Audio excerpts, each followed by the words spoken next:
সূরা ইয়াসিনের নাম শুনেছেন না আপনারা সবাই? মুখস্থ আছে না অনেকের? আমরা ছোটবেলা থেকে দেখতাম যে আমাদের দাদিরা, নানিরা, মায়েরা, খালারা ওনারা সূরা ইয়াসিন সকালবেলা পড়তেন, তাদের মুখস্থ ছিল সূরা ইয়াসিন।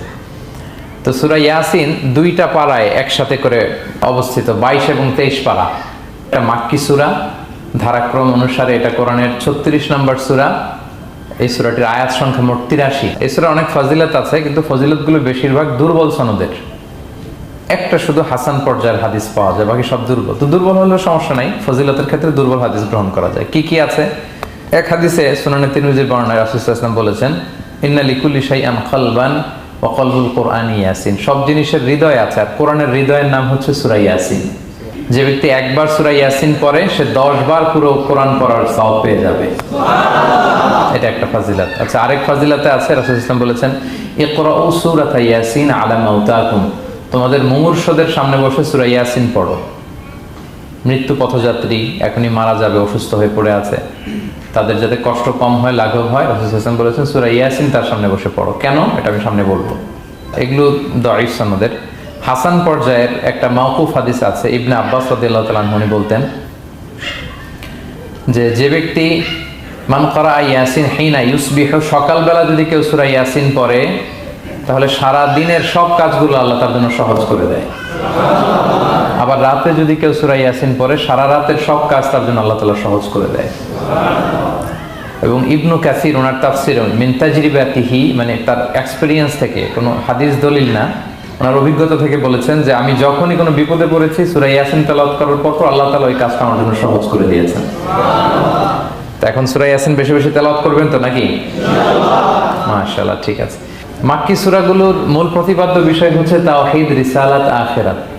মাক্কি সূরাগুলো সাধারণত তাওহীদ, রিসালাত এবং আখিরাত নিয়ে কথা বলে। সূরা ইয়াসিনও তার ব্যতিক্রম নয়।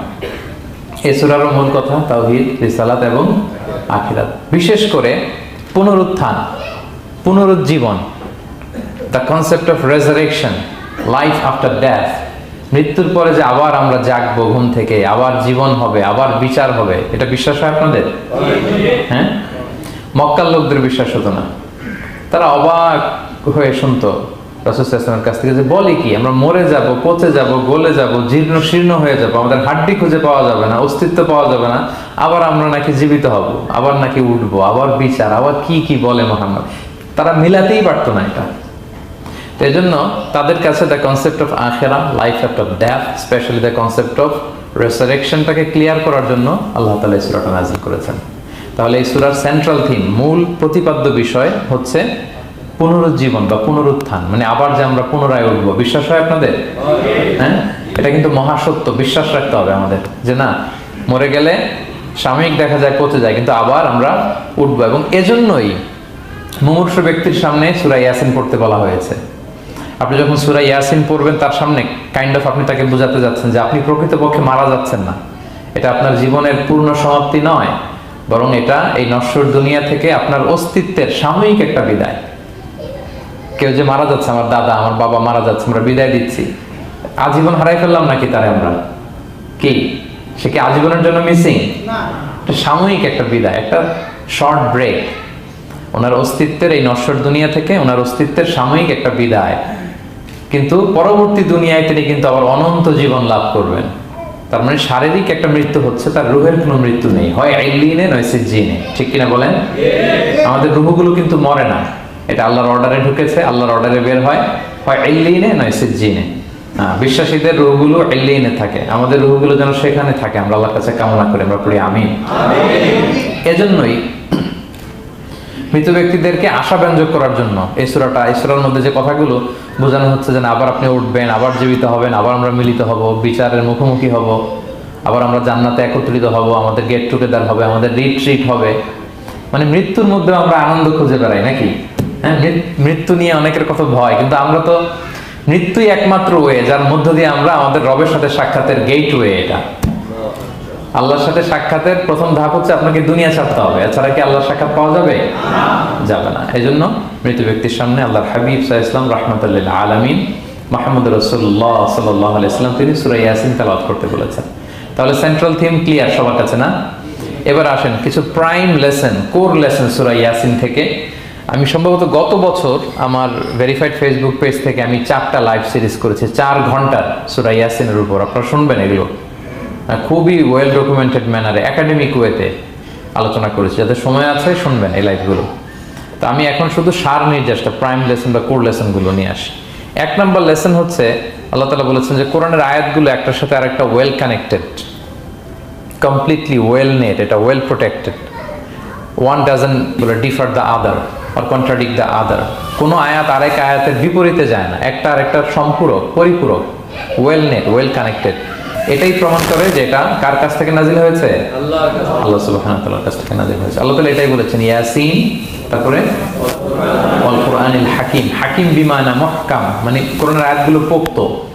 এটা হচ্ছে completely well net, perfectly connected, একটা আরেকটার সাথে কানেক্টেড। এক আয়াত ইফাসসিরু বা'দুহু বা'দান, এক আয়াত আরেক আয়াতকে ব্যাখ্যা করে। অনেক কথা কোরআনের এক জায়গায় সংক্ষেপে বলা হয়েছে, আরেক জায়গায় বিস্তারিত, এক জায়গায় ছোট করে আরেক জায়গায় বড় করে। কোনো আয়াত আরেক আয়াতের সাথে কন্ট্রাডিক্ট করে না।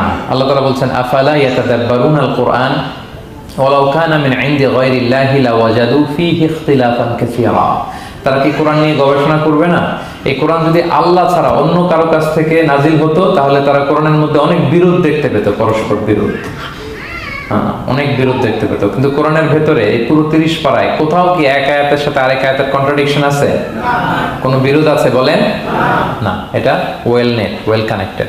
অন্য আয়াতে আল্লাহ বলছেন লা ইয়াতিহিল বাতিলু মিন বাইনি ইয়াদাইহি ওয়ালা মিন খালফি। সামনে থেকে পেছন থেকে কোরআনে কোনো বাতিল অনুপ্রবেশ করতে পারে না, কারণ তানজিলু মিন হাকিমিন হামিদ, এটা প্রজ্ঞাময় প্রশংসিত আল্লাহর পক্ষ থেকে এটা প্রোটেক্টেড একটা কিতাব নাজিল হয়েছে। ফলে এটা কিয়ামত পর্যন্ত প্রোটেক্টেড থাকবে। এক আয়াত আরেক আয়াতের ব্যাখ্যা করে দেয়, এটা হচ্ছে একটা ব্যাখ্যা। আবার আল কুরআনিল হাকিম মানে হচ্ছে বিজ্ঞানময় কোরআন। কোরআনের মধ্যে অনেক বিজ্ঞানের কথাও আছে। শুধু বিজ্ঞান নিয়ে কি আছে, প্রায় 1.5 ঘন্টার লেকচার আছে আমার। Scientific indications of the holy Quran, cosmic symbols, natural phenomena, cosmology, embryology, morphology, blah blah blah, অনেক কিছু। কিভাবে এই পানি উপরে যায়, ওয়াটার সাইকেল, হাইড্রোলজিক্যাল সাইকেল, বৃষ্টি হয়, সূর্য কিভাবে ডুবে ওঠে, চাঁদ, তারপর মহাবিস্ফোরণ, বিগ ব্যাং থেকে শুরু করে মায়ের পেটে বাচ্চার ভ্রূণ কিভাবে ডেভেলপ করে, যত কসমিক সিম্বল আছে কোরআনে, এটা নিয়ে আমার 1.5 ঘন্টার একটা কোরআনের সায়েন্টিফিক ইন্ডিকেশনাল লেকচার আছে। তো সেদিকে আমি যাব না। তো আল কুরআনুল হাকিমের 2টা ব্যাখ্যা হয়। এক হচ্ছে মুহকাম, মানে কোরআনের আয়াতগুলো প্রোটেক্টেড, কানেক্টেড। আরেকটা হচ্ছে কোরআনের আয়াতগুলো বিজ্ঞানসম্মত, বিজ্ঞানের সাথেও কন্ট্রাডিকশন করে না। কিছু যদি অমিল থাকে, বিজ্ঞানের অপেক্ষা করা উচিত। বিজ্ঞান সামনে আরো শিখবে, আরো জানবে, আরো ডেভেলপ হবে, তখন বারবার বিজ্ঞানের মাথা কোরআনের দিকে নিচু হয়ে আসবে। ঠিক কিনা বলেন? যত দিন যায় সহজ হয় কোরআন বোঝা আমাদের জন্য। বিজ্ঞানের আবিষ্কারের কারণে কোরআন বোঝা সহজ হয় এবং মিলে যাচ্ছে সবকিছু। তাহলে এটা হচ্ছে 1 নম্বর লেসন সূরা ইয়াসিন থেকে, যে কোরআনের সব ভার্সেস গুলা আর পারফেক্টলি কানেক্টেড, ইন্টারকানেক্টেড। 1 নম্বর। 2 নম্বর হচ্ছে সূরা ইয়াসিনের 10 নম্বর আয়াতে আল্লাহ তাআলা বলেছেন ওয়াসাওয়াউন আলাইহিম আনযারতাহুম আম লাম তুনজিরহুম লা ইউমিনুন। হে নবী, আপনি তাদেরকে ওয়ার্নিং দেন আর না দেন, সমান সমান, কাজ হবে না। এর কারণ হচ্ছে জেনে বুঝে যদি কেউ সত্যকে প্রত্যাখ্যান করে, তার অন্তরে আল্লাহ মোহর মেরে দেন। জেনে বুঝে সত্যকে প্রত্যাখ্যান করলে, আমি বুঝি নাই, আমি শুনি নাই, আমি জানি নাই, এটা আল্লাহ মাফ করবে। আমি কনভিন্স হই না, এই জন্য মানতেছি না, কিন্তু আমি জানি এটা সত্য, এরপরেও যদি সত্যটা গ্রহণ না করি, তাহলে কার মুক্তি আছে বলেন তো? না, তাহলে এর মুক্তি নেই। এজন্য যারা সত্যান্বেষী তাদেরকে আল্লাহ পছন্দ করেন। ভুল করে না এরকম কোনো মানুষ নাই পৃথিবীতে। সবাই আমরা ভুল করি, সবার ভুল হয়, এটাতে কোনো অসুবিধা নেই। কিন্তু জেনে আমি সত্যকে মানবো না, এটা আল্লাহ কখনো মেনে নেয় না। অন্য আয়াতে সূরা বাকারা আল্লাহ বলছেন খতামাল্লাহু আলা কুলুবিহিম ওয়া আলা সামঈহিম ওয়া আলা আবসারিহিম গিশাওয়া ওয়া লাহুম আযাবুন আযীম। যারা জেনে বুঝে সত্যকে মানে না, নেগলেক্ট করে, তাদের অন্তরে আল্লাহ সিল গালা মেরে দিয়েছেন, কর্ণকুহরে ছিপি ঢুকিয়ে দিয়েছেন, চোখের সামনে পর্দা, কিছু দেখে না। কারণ ওরা সত্যটা মানতে চায়, নিয়তি করে ফেলছে যে আমি মানবো না। কেউ যদি নিয়ত করে ফেলে যে আমি বুঝবো না, যত বুঝাক তারা বোঝানো যাবে? আমরা বাংলা একটা কথা বলি না যে ঘুমিয়ে থাকলে তাকে জাগানো সহজ, কিন্তু ঘুমের ভান ধরে আছে, ওরা তো ধাক্কা মারতেছি, টানতেছি, ও কি উঠবে ঘুম থেকে? না। এটার উদাহরণ দেখেন আবু জাহেল আর ওমরে ফারুক রাদিয়াল্লাহু তাআলা আনহু। দুইজনই ইসলামের শত্রু ছিল, ইসলাম বিরোধী ছিল। কিন্তু ওমর ফারুক রাদিয়াল্লাহু তাআলা আনহু ছিলেন সত্যান্বেষী, সত্য শুনলেই মানতেন। কিন্তু আবু জাহেল ছিল তার বিপরীত, সে ছিল গোড়া, অহংকারী, ইগোইস্টিক সমস্যা ছিল তার। সে জানতো যে আল্লাহর হাবিব সাল্লাল্লাহু আলাইহি ওয়াসাল্লাম আল্লাহর পক্ষ থেকে নাজিল হওয়া আসা একজন রাসূল, কোরআন আল্লাহর পক্ষ থেকে নাজিল হওয়া একটা কিতাব, জানার পরেও সে মানে নাই, ফলে তার নসিবে হেদায়েত জোটে নাই। কিন্তু ওমর ফারুক রাদিয়াল্লাহু তাআলা আনহু কিছুদিন পরেই উনি শাহাদা পড়ে ফেলছেন এবং রাসূল সাল্লাল্লাহু আলাইহি ওয়াসাল্লাম দোয়া করেছিলেন যে আল্লাহ আল্লাহুম্মা আইজ্জাল ইসলাম বি আহাব্বি হাযাইনির রাজুলাইনি ইনদাক, আল্লাহ দুজন লোকের যাকে তোমার ভালো লাগে তাদের একজনকে ইসলামের ছায়াতলে এনে তুমি ইসলামটাকে শক্তিশালী করো। একজন হচ্ছে আবু জাহাল, আরেকজন হচ্ছে ওমর। আল্লাহ তাআলা কার জন্য দোয়াটা কবুল করেছেন বলেন তো? ওমর ফারুকের জন্য, কারণ ওনার হৃদয়টা সাদা ছিল, সাদা মনের মানুষ, কলবে সালিম, সত্য যেখানে ওইটাই উনি গ্রহণ করতেন, সত্যের সামনে দুর্বল ছিলেন। আর আবু জাহেল জেনে বুঝে সত্যকে প্রত্যাখ্যান করেছে। সো 2 নাম্বার শিক্ষাটা আমরা যেটা পেলাম যে জেনে বুঝে সত্য প্রত্যাখ্যান করলে আল্লাহ তার জন্য হেদায়েত বরাদ্দ রাখেন না। এজন্য আমরা আমাদের বাকি জীবনটুকু আমরা এই মেন্টালিটি, মাইন্ডসেট যেন আমাদের থাকে যে সত্য দেখলেই আমরা মানবো, যেখানেই সত্য ওইটাই আমি গ্রহণ করবো। কি বলেন? এটা যদি আমার বিরুদ্ধে যায়, আমার দলের বিরুদ্ধে গেলে, বাবার বিরুদ্ধে গেলে, মানতেই হবে আমাকে। সত্য যেখানে আছে ওখানেই আমাদেরকে ছুটে যেতে হবে। দুটো চলে গেল। 3 নাম্বার হচ্ছে আমরা পৃথিবীতে যা করি আমরা অনেক সময় মনে করি যে দরজা বন্ধ করে দিলে, সুইচটা অফ করে দিলে আর বুঝি কেউ দেখে না। তা আসলে আমরা আসমানি বিশেষ নজরদারির ভেতরে আছি, এটা আমরা ভুলে যাই যে সবার চোখ ফাঁকি দেয়া গেল, একজনের চোখ ফাঁকি দেয়া যায় না। তিনি কে বলেন তো? লা তুদরিকুল আবসার ওয়া হুয়া ইউদরিকুল আবসার ওয়া হুয়াল লাতীফুল খাবীর। কেউ তারা দেখে না কিন্তু তিনি সবাইকে দেখে। কোন চোখ তাকে দেখে না কিন্তু তিনি সব চোখগুলোকে দেখে। তাহলে 3 নম্বর লেসন হচ্ছে everything is recorded in well documented man. আমরা যা বলি, যা করি, যা লিখি সবকিছু রেকর্ডেড, রেকর্ড করা হচ্ছে। কিন্তু সেদিন আপনি দেখবেন, ভালো করলেও দেখবেন, খারাপ করলেও আপনি দেখবেন। তার মানে সবকিছু লিপিবদ্ধ হচ্ছে, সংরক্ষিত হচ্ছে। এটা আল্লাহ কোথায় বলেছেন? সূরা ইয়াসিনের 12 নম্বর আয়াত। আল্লাহ বলেন নাকতুবু মা কদ্দামু ওয়া আসারহুম, তারা যা আমল করেছে আমি লিখে রাখি। ওয়া আসারহুম, এবং যা তারা দুনিয়ার জন্য রেখে গিয়েছে তাও লিখে রাখি। মানে এনি অ্যাকশন দে লেফট বিহাইন্ড, এনি ইফেক্ট দে লেফট বিহাইন্ড। এটা সাদাকায়ে জারিয়া বা গুনায়ে জারিয়া। সাদাকায়ে জারিয়া হচ্ছে আপনারা ভালো কাজ করছেন, ধরেন যে দ্বীনি জ্ঞান শিক্ষা দিচ্ছেন। আমি সূরা ফাতিহা শিক্ষা দিলাম আপনাদেরকে, তো আপনারা এটা দিয়ে আজীবন নামাজ পড়তেছেন, আপনার সওয়াব তো আপনি পাবেনই, কিন্তু ওই যে আমি শিক্ষা দিলাম একটা পার্সেন্টেজ সওয়াব আজীবন আমার আমল নামে আসবে। শুধু তাই না, আপনি যে আবার আরেকজনকে সূরা ফাতিহা শিক্ষা দিবেন, সে তার পরবর্তী নেক্সট জেনারেশনকে সূরা ফাতিহা, এইভাবে কিয়ামত পর্যন্ত এই চেইন ধরে সূরা ফাতিহা যত লোক শিখবে তারা তাদের সওয়াব ঠিকই পাবে, কিন্তু তার একটা পার্সেন্টেজ সওয়াব আল্লাহ তাআলা আমার আমল নামায় দিয়ে দিবে। এটাকে বলে আসার। ওয়া নাকতুবু মা কদ্দামু, নিজে যে আমল করলাম আল্লাহ বলে এটাও লিখে রাখছি। ওয়া আসারহুম, any effect you left behind in this দুনিয়া, যেটা আপনি রেখে গেছেন এটাও আল্লাহ লিখে রাখবে। এবং অকুল্লা শাইইন আহসাইনাহু ফি ইমামিন মুবিন, আল্লাহ বলেন সবকিছু একটা নথির ভেতরে নথিবদ্ধ করে। নথি চিনেন তো না? ডায়েরি। তারপর আমাদের বাংলাদেশে তো যে আগে হাল খাতা করতো না, টালি খাতা বিশাল বড় বড়, এখন আছে কিনা, বিশেষ করে মুদির দোকানে দেখা যায় বড় মোটা মোটা তপাস করে সে টেবিলের উপর ফেলে, তারপর আপনার নাম দেখে বের করে আপনার কত বাকি, কত দিতে হবে। এই যে টালি খাতা, হ্যাঁ, এই নথি করে রাখছে আল্লাহ তাআলা আমাদের সবকিছু যা করলাম, যেটার ইফেক্ট দুনিয়াতে আমি রেখে গেলাম। এবং অন্য আয়াতে আল্লাহ তাআলা বলছেন মা ইয়ালফিযু মিন কাওলিন ইল্লা লাদাইহি রাকীবুন আতীদ, আমি মুখ দিয়ে যা উচ্চারণ করি সব আল্লাহ তাআলা একজন পর্যবেক্ষক ফেরেশতার মাধ্যমে তুলে রাখেন, সব আপনি দেখতে পাবেন। শুধু তাই না, এখানে একটা স্পেশাল লকেট রেখেছেন আল্লাহ।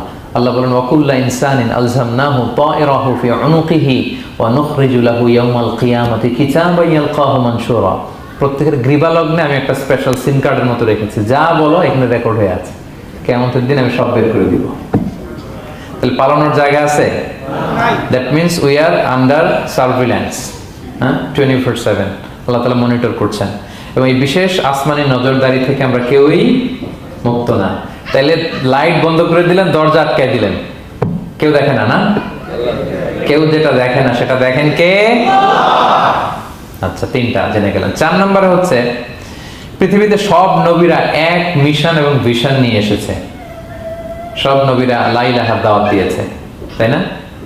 এক আল্লাহর দাওয়াত দিতে। আচ্ছা, কখন কি এমন হয়েছে কোন নবী এসে বলছে যে আল্লাহ একজন, আবার আরেক নবী এসে বলছে না আল্লাহ 2-3 জন হইতে পারে? হ্যাঁ, বলছে? কোন নবী এসে বলেছে মৃত্যুর পর এক জীবন আছে, হিসেব দিতে হবে, পাই টু পাই হিসেব হবে? আরেকজন বলছে না, এরকম নাও থাকতে পারে। এরকম এক নবী এক কথা, আরেক নবী আরেক কথা হয়েছে? এগুলো নবীদের মধ্যে হয়, কবিদের মধ্যে হয়। এক কবি এক কথা বলে, আরেক কবি, এক দার্শনিক এক কথা বলে, আরেক দার্শনিক আরেক কথা, এক রাজনীতিবিদ এক কথা, আরেক রাজনীতিবিদ আরেক। এদের মধ্যে ধাক্কাধাক্কি হয়, কিন্তু নবীদের মধ্যে কথার মধ্যে এগুলো আছে? কারণ তারা মন গড়া কথা বলে না। ওমা ইয়ানতিকু আনিল হাওয়া ইন হুয়া ইল্লা ওয়াহিয়ুন ইউহা। তাদের কথা আসে একটা হেডকোয়ার্টার থেকে। হেডকোয়ার্টারটা কার? আসমানি রেভেলেশনের বেসিসে ওনারা কথা বলেন। মন গড়া কোন নবী কোন কথা বলেন না। তাহলে 4 নম্বর শিক্ষা হচ্ছে সব নবীর মিশন ভিশন এক। এজন্য তাদের মধ্যে একটা কোঅপারেশন ছিল। সূরা ইয়াসিনে চমৎকার একটা ঘটনা আছে। একটা জনপদের নাম উল্লেখ করা হয়নি, কিন্তু কোন কোন মুফাসসির বলেছেন এটা তুরস্কের আন্তাকিয়া জনপদে আল্লাহ একটা কাজে, দাওয়াতি কাজে 2 জন নবীকে পাঠালেন। কয়জন? 2 জন। কাজ একটা, কিন্তু কয়জন?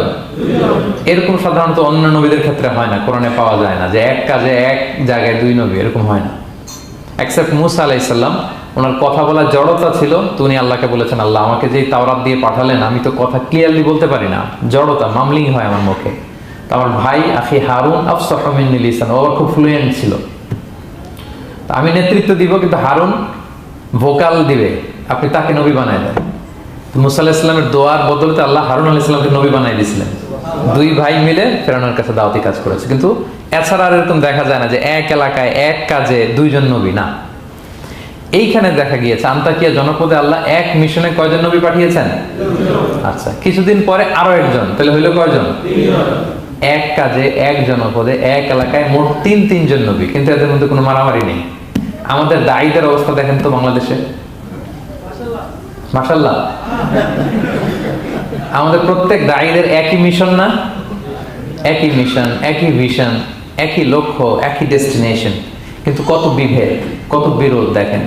আল্লাহ তাআলা সূরা ইয়াসিনের 14 নম্বর আয়াতে বলছেন ইদ আরসালনা ইলাইহিম মুসনাইন, প্রথম 2 জন নবী পাঠালাম একটা মিশনে, ফাআজ্জাজনা বিসালিস, এবং 3য় জন দিয়ে আরো এদেরকে মজবুত করলাম, ফাকালু ইন্না ইলাইকুম মুরসালুন, তারা যে 3 জন একই কথা বলে যে আমরা রাসূল হয়ে এসেছি। তাহলে দেখেন নবীদের মধ্যে পারস্পরিক শ্রদ্ধাবোধ ছিল। বড় নবী, ছোট নবী, প্রধান বক্তা, দ্বিতীয় বক্তা, তৃতীয়, এগুলো ছিল না। এই 3 নবীর মধ্যে প্রধান নবী, দ্বিতীয় নবী, তৃতীয় নবী আছে নাকি? না। 3 জন একই মিশনে, একই ভিশনে, কোঅপারেশনে তারা এগিয়ে গিয়েছে। তো দেখেন আমরা যারা কোরআনের দায়ী, আমরা তো নবীদের কাজটাই করি, ফলে আমাদের মধ্যে এই কোঅপারেশন থাকতে হবে, এই রেসপেক্ট থাকতে হবে। আমি ব্যক্তিগতভাবে খুবই লজ্জিত যে আমাদের এই দাওয়া অঙ্গনটাকে আমরা কলুষিত করে ফেলেছি। আমরা অন্য আলেমকে, অন্য দায়ীকে তুচ্ছ করা, তাচ্ছিল্য করা, ছোট করা, হেয় করা, তাকে বাতিল করা, নাকচ করা, এরকম আমরা করে থাকি। আমি একাই ইসলামের মুখপাত্র, আমি যা বলবো এটাই, এটা ঠিকাদারি আমার কাছে, এরকম একটা মেন্টালিটি আছে না? এটা নবীদের মাইন্ডসেট এরকম ছিল না। ওনারা কোঅপারেশনে, কোলাবোরেশনে কাজ করতেন, পার্টনারশিপে, একে অপরের প্রতি রেসপেক্ট ছিল। কোন নবী আরেক নবীর বিসৎকার করে নাই, কিন্তু আমরা এক দায়ী আরেক দায়ীকে কাফের বলতেও তো আমরা দ্বিধাবোধ করি না, কি বলেন? আল্লাহ তাআলা আমাদেরকে বোঝার তৌফিক দান করুক। 5 নাম্বার, নবীদের কাজ হচ্ছে আল বালাগুল মুবিন, ক্লিয়ার কমিউনিকেশন, শুধু পৌঁছে দেয়া, বাণীবাহকের কাজ করা। আল্লাহ তাআলা বলছেন ওমা আলাইনা ইল্লাল বালাগুল মুবিন। ওই 3 জন নবী যখন বুঝালেন, তারা এলাকাবাসী মানে না, রিজেক্ট করলো, কিন্তু তারা বললো যে আমাদের কাজ হচ্ছে পৌঁছে দেওয়া, মানবা কি মানবো না এটা তোমাদের কাজ, আমাদের কাজ কি? আল বালাগুল মুবিন, কোরআনিক টার্মিনোলজি, মানে হচ্ছে ক্লিয়ার কমিউনিকেশন, আমাদের কাজ পৌঁছে দেওয়া, এর বেশি কিছু না। আমরা অনেক সময় একটু জবরদস্তি করতে চাই, জোরাজুরি করতে চাই, এই নামাজ পড়ো না কেন, তাকে জোরাজুরি করা, দাঁড়িয়ে রাখো না, জোরাজুরিতে বেশি কাজ হয় না।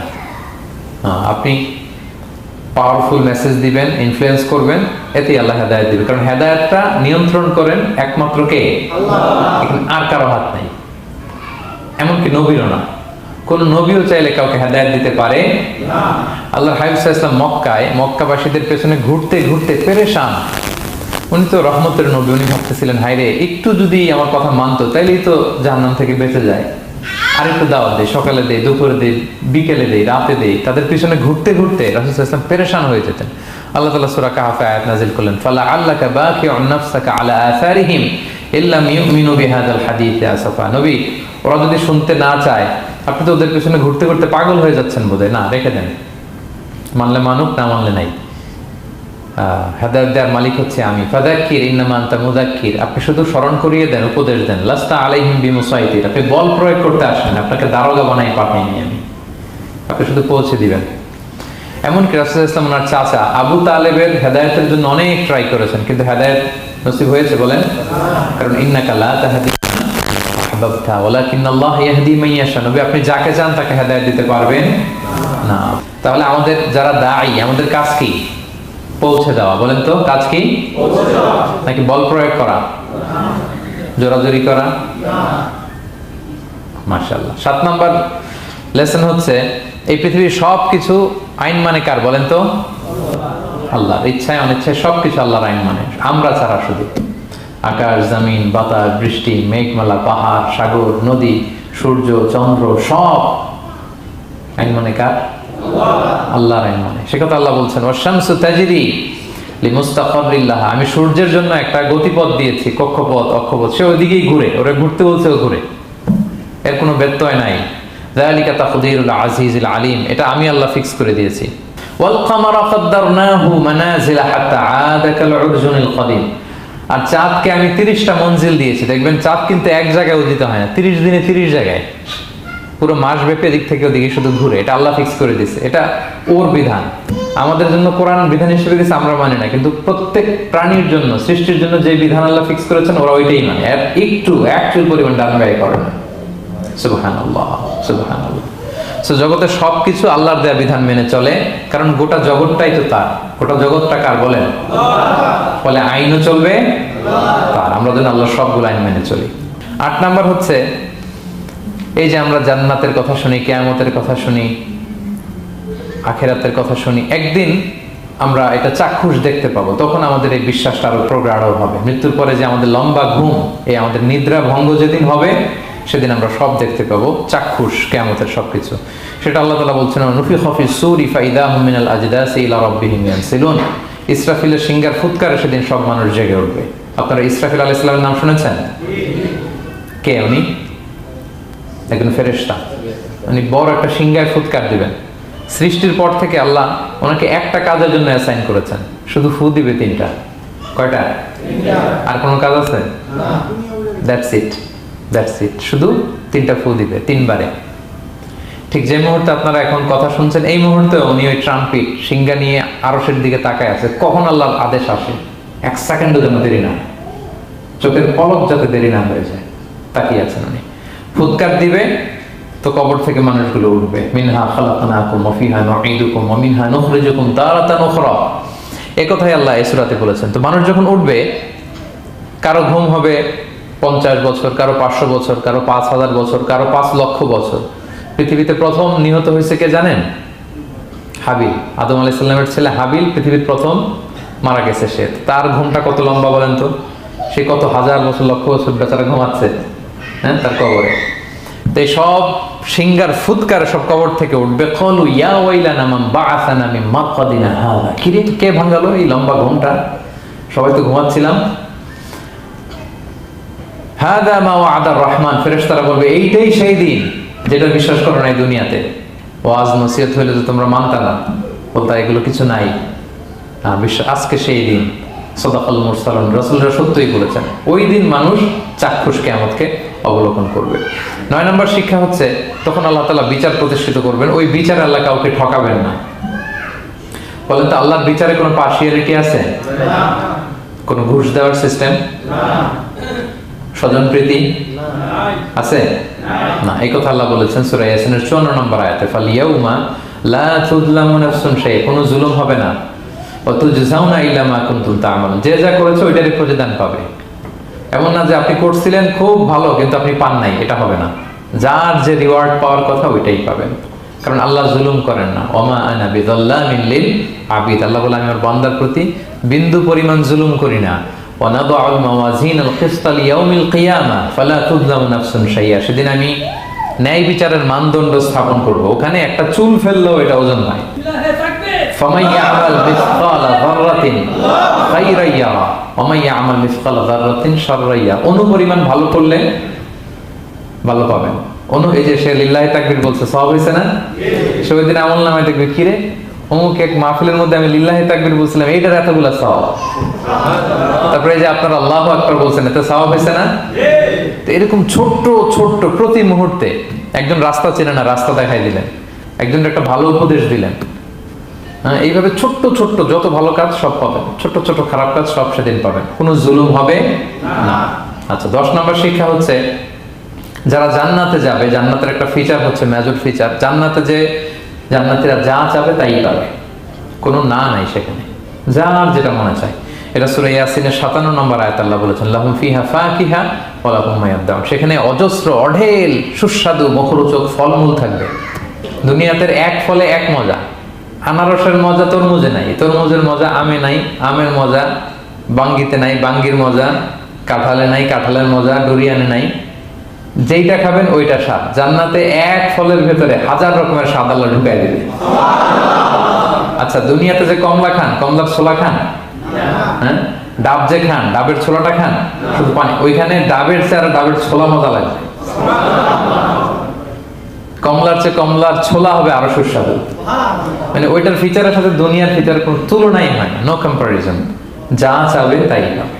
ইয়াসিনের 11 নম্বর শিক্ষা হচ্ছে সেদিন নিজের হাত পা নিজের বিরুদ্ধে সাক্ষী দিবে যারা জাহান্নামে যাবে।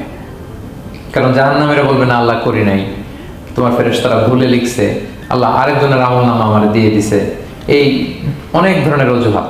তখন আল্লাহ তাআলা তার মুখটাকে সিলগালা করে দিবেন। ফালইয়াউমা নাখতিমু আলা আফওয়াহিহিম ওয়া তুকাল্লিমুনা আইদিহিম ওয়া তাশহাদু আরজুলুহুম বিমা কানু ইয়াকসিবুন।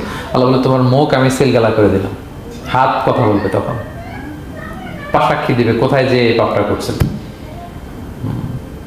আপনি অবাক হন, কি রে এই হাতে তো কত আংটি পরলাম, এরপর কত লোশন মাখলাম, হ্যাঁ, কত সুন্দর বডি ওয়াশ দিয়ে হাতটাকে ক্লিন রাখলাম, তারপর হাতের মধ্যে গ্লাভস পরলাম, হাত পা কত যত্ন আমি নিলাম। এই হাত পা আমার বিরুদ্ধে কথা বলে রাগে মানুষ বলবে ওয়াকালু লিজুলুদিহিম লিমা শাহিদতুম আলাইনা, কি রে আমার বিরুদ্ধে কথা বলিস কেন? তো হাত পা বলবে ক্বালু আনতাকানাল্লাহ আল্লাযী আনতাকা কুল্লা শাই। ওই আল্লাহ আজকে আমাকে কথা বলার সুযোগ দিয়েছে, যে আল্লাহ চাইলে যে কাউকে যে কোনো সৃষ্টিকে কথা বলার সুযোগ দিয়ে থাকে। পাথরকে আল্লাহ জবান দিতে পারেন, দিয়েছেন। রাসূল সাল্লাল্লাহু আলাইহি ওয়াসাল্লাম মক্কার শিয়াবদের মধ্য দিয়ে যখন হাঁটতেন, অনেক পাথর রাসূল সাল্লাল্লাহু আলাইহি ওয়াসাল্লামকে সালাম দিয়ে বলেছেন, আসসালামু আলাইকা ইয়া নবী আল্লাহ, হে আল্লাহর নবী আপনাকে সালাম। কে দিয়েছে সালাম? পাথর। মরা খেজুর গাছ কে দিয়ে উঠেছে নবীর জন্য, তার মানে এগুলোর ভেতরে প্রাণের সঞ্চার করেছেন কে? আল্লাহ। সেদিন হাতের ভেতরে আল্লাহ তাআলা কথার শক্তি দিবেন। আপনার হাত আপনার বিরুদ্ধে, পা বিরুদ্ধে, আপনার বডি আপনার বিরুদ্ধে সাক্ষী দিবে। সো খবরদার, অতটুকু পাপ করি যতটুকু পাপের শাস্তি বহনের ক্ষমতা আমার আছে, একটু হিসাব মিলিয়ে নিই আমরা। 12 নম্বর লেসন হচ্ছে যে আমরা শক্তিশালী হই, ছোট থেকে বড় হই, এরপরে আবার দুর্বল হয়ে যায়। আল্লাহ বলেন ওয়ামান নুআম্মিরহু নুনাক্কিসু ফিল খালকি আফালা ইয়াকিলুন। আমি যখন কারো বয়স বাড়িয়ে দেই তাকে আবার দুর্বল করে দেই। এটাই জীবন চক্র। দেখেন, শৈশব দিয়ে শুরু, তারপর কৈশোর, তারুণ্য, যৌবন। যৌবনের কথা চিন্তা করে তো বেশিরভাগ যুবক কি শক্তি গায় না, যা খায় ওইটাই হজম হয়ে যায়। ওভারটাইম করতে পারি, লাগাতার কাজ করতে পারি, মানে অনেক ক্যাপাসিটি। কিন্তু সেই আপনি যখন 60, 70, 80-তে যাবেন আর পারা যায় না, তখন একটা লাঠি লাগে। কি লাগে? আরো বাড়লে 90 যখন হয়ে যায়, 100, তখন ওই যে ছোট বাচ্চারা ওরা যা বলতেছে এরকম, ওরা যেরকম বোঝে না ওইরকম বোঝে না। বাচ্চাদেরকে এদিকে খাবার দিলে দেখবেন যে এদিক দিয়ে করতেছে, মুছে দিত। ওই মুরব্বীরও এরকম, বাচ্চাদের প্যাম্পাস পরানো লাগে, যেখানে রাখে পেশাব পায়খানা, মুরব্বীরাও এরকম 90, 80 এদেরও পরানো লাগে, এদেরও আর কন্ট্রোলটা থাকে না। তাহলে দেখেন, this is our life cycle. এভাবেই তারুণ্য, যৌবন, প্রৌঢ়ত্ব, এরপর আবার বার্ধক্য। আল্লাহ বলে এরপরও তোমরা বুঝবে না। এটা আল্লাহ বুঝাতে চাইলেন যে আল্লাহ এক দেহে এত রূপ আনতে পারে, সে আল্লাহকে আবার তোমাদেরকে জীবিত করতে সক্ষম না? কারণ এই সূরার মূল কথা হচ্ছে পুনরুজ্জীবন, রেসারেকশন। আল্লাহ বারবার ঘুরিয়ে ফিরিয়ে নানা আয়াত দিয়ে বুঝাতে চাচ্ছেন যে আমি তোমাদেরকে আবার পুনরায় জীবিত করতে পারি। তো যে আল্লাহ এত কিছু করতে পারে, সে আবার আমাদেরকে জীবিত করতে পারে না? বলেন। আচ্ছা, 13 নম্বর শিক্ষা হচ্ছে অতীত ভুলে যাওয়া। এটা আমাদের জীবনের জন্য অনেক বড় বোকামি। আমরা ভুলে যাই, অনেক সময় আমরা কি ছিলাম, কোথায় ছিলাম ভুলে যাই। আল্লাহ বলেন, আওয়ালাম ইয়ারাল ইনসানু আন্না খালাকনাহু মিন নুতফা ফাইদা হুয়া খাসীমুম মুবিন। মানুষ কি দেখে না যে ওদেরকে আমি কোত্থেকে সৃষ্টি করছি? দেখেন, আমাদের এত বড় বাড়ি গাড়ি, আমাদের এত নাম যশ খ্যাতি, আমরা আদিতে কি ছিলাম? সামান্য এক ফোঁটা বীর্য। বাবার পিঠ থেকে মায়ের গর্ভে ছোট্ট একটা পানি থেকে আমাকে সৃষ্টি করেছেন কে? আল্লাহ। এই সৃষ্টির আগে তো কিছুই ছিলাম না। আপনার বয়স এখন 50, আচ্ছা 500 বছর আগে আপনি কই ছিলেন বলেন? আপনার দাপটে তো আজকে থাকা যায় না এই পৃথিবীতে, সব নাকি আপনার, এরকম বলে না? সব আমার, আমার পাওয়ার, আমার ক্ষমতা। আজ থেকে জাস্ট 500 বছর আগে আপনি কই ছিলেন? আপনার কোনো নাম ছিল? আপনার কোনো গ্রাম ছিল? কোনো অ্যাড্রেস ছিল? কোনো খ্যাতি ছিল? দাপট ছিল? লোক লস্কর কিছু ছিল? ক্ষমতা আসলো কোথা থেকে আপনার? আল্লাহ বলে, হাল আতা আলাল ইনসানি হিনুম মিনাদ দাহরি লাম ইয়াকুন শাইআম মাযকুরা। মানুষকে দেখে না যে একটা সময়ও কিছুই ছিল না, কিছুই তো ছিল না। তুমি অস্তিত্বহীনতা থেকে তোমার অস্তিত্ব আল্লাহ দিলেন দয়া করে, ছোট্ট ছোট্ট করে মায়ের পেটে এতটুকু থেকে। আপনি ওই বিজ্ঞান প্রযুক্তি জাদুঘরে গিয়েছিলাম আমি আগারগাঁওতে, ওখানে মায়ের পেটে যেগুলো বাচ্চাগুলো ডেভেলপ করে নাই তারা রেখে দিয়েছে পানির মধ্যে 1 সপ্তাহ 2 সপ্তাহ 1 মাস 2 মাস 3 মাস এরকম বাচ্চাগুলো ছোট, ওই ব্যাঙ্গাচির মতো ছিলাম আমরা। বর্ষাকালে ব্যাঙের পোনা দেখছেন? জাস্ট লাইক ব্যাঙের পোনা, এত ক্ষুদ্র ছোট্ট আমরা ছিলাম। আল্লাহ বলে, তুমি দেখো না তোমার পিছনটা কি ছিল? অতীত। এজন্য অতীত ভুলে যাওয়া যাবে না। 14 নম্বর শিক্ষা হচ্ছে পুনরুত্থান, যেটা আসল শিক্ষা সূরা ইয়াসিনের, মানে মৃত্যু পরবর্তী জীবন। এটা মহাসত্য, এটা হবেই। হ্যাঁ, লম্বা আয়াত, আমি শুধু মূল কথাটা বলি। আস ইবনে ওয়াইল মক্কায় রাসূল সাল্লাল্লাহু আলাইহি ওয়াসাল্লামের কাছে একটা মরা লাশের হাড্ডি, কঙ্কাল থেকে হাড্ডি এনে, এটা 100 বছর আগের হাড্ডি, এরকম হাত দিয়ে গুঁড়া করে এটা পাউডার হয়ে গেছে। রাসূল সাল্লাল্লাহু আলাইহি ওয়াসাল্লামের কাছে এসে ভাবে একটা ফু মারলো, ফু দেওয়ার সাথে সাথে এটা বাতাসে মিলে গেছে। তো বলতেছে, মুহাম্মদ, এই যে কঙ্কালের এই পাউডারটা, তুমি বলতেছো এইটারে আল্লাহ জীবিত করবে, এটারে রিকনস্ট্রাক্ট করবে? কি বলো তুমি? What you talking about? এটাও সম্ভব? আল্লাহ এই কথাটা সূরা ইয়াসিনে তুলে ধরলেন, যে দারাবা লানা মাসালান ওয়া নাসিয়া খালকা ক্বালা মান ইউহিল ইযামা ওয়া হিয়া রামীম। এটারে কে আবার জীবিত করবে? এটা তো জীর্ণ শীর্ণ ধুলা বালু পাউডার হয়ে গিয়েছে।